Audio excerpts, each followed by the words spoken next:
Hello and welcome to Barb Talks. I was thinking about how I have certain categories of dolls, and one of those categories is my Asian dolls. This little Asian doll I got when our family visited Chinatown. I thought this little baby doll was so adorable and dressed up in the kimono. And another thing that I liked about this little Asian doll was this little box. I don't know if anybody recognizes what this box is for, but this is a spark plug box. My dad was an industrial arts teacher, and he was always fixing cars and building tables and doing creative things. And he had a spark plug box that was just the perfect size to hold my little Asian doll in. So I asked him if I could have this box, and he said yes. So this doll memory has to do with a family vacation trip, as well as from my dad's hobbies and job.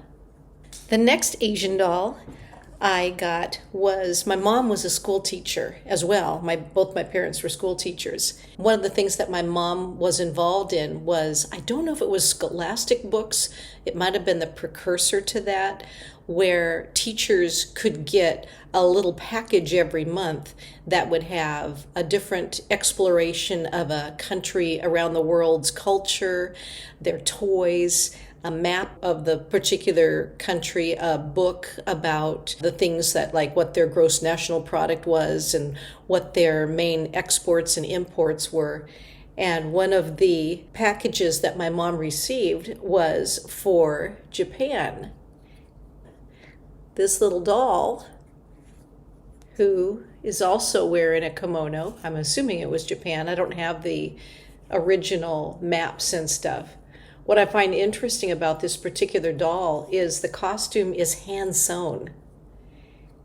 And it's carrying little buckets, so I'm assuming this is a working doll of some sort. And the eyes are like glass eyes. Very detailed work. So that's the second doll, and that represents a time when my mom was a school teacher and where they had such cool things to help children learn about the countries. The next doll that I got, it's not really a doll, it's more of a tchotchke figure, is this little grandpa Asian character. He has a little hole in the back. I was wondering if it was originally a salt and pepper shaker, but that's not much room for salt and pepper, so I'm assuming it was just a hole to be able to do its cooking in the kiln type of thing. It looks like this is also some sort of a working man, because he's got his apron on and also has some sort of a large towel over his arm.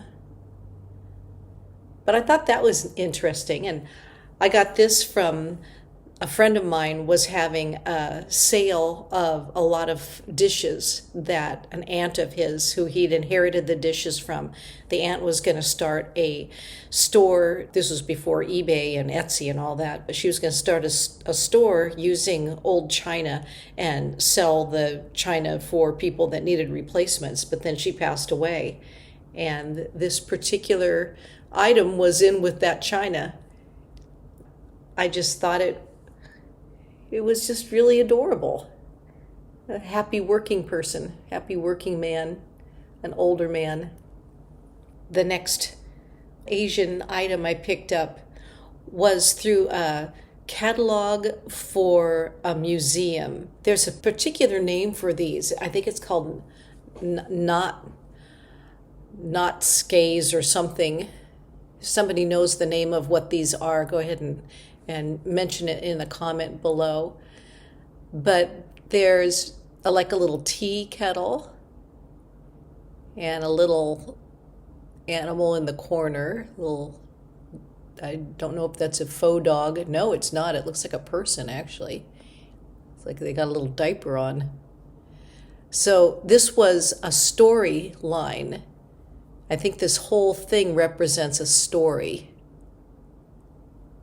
because you have this elderly lady in a boat with a tea kettle on this side, but if you turn it upside down, look what you got there. It's a face.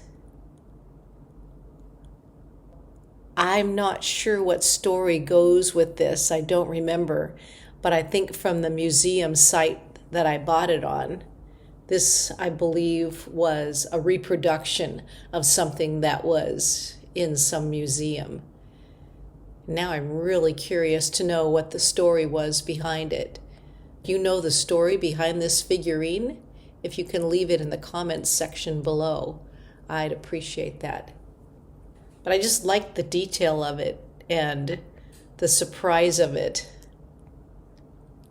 And I got this probably when I was an adult. The next things that I got 2 items. I got them both from free swaps.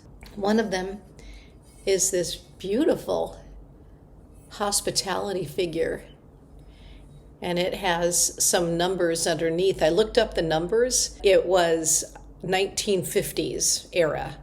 So this is a 1950s era tchotchke. And I liked it because it has this really gracious teapot she's holding. And so at a certain time of the year, usually in springtime, I'll bring this out and put it out with some teacups that I have as a display for hospitality. I think that's really pretty. And the last Asian item I got was also from a free swap. And I believe this is a character of some sort, probably a cartoon, or which I know nothing about, but I thought it was adorable. I also thought it was interesting that the old man character and the young man character both have a little ponytail in the back. I was wondering if that was some sort of symbolism as well. So having mostly female characters, but I also am intrigued by male characters as well.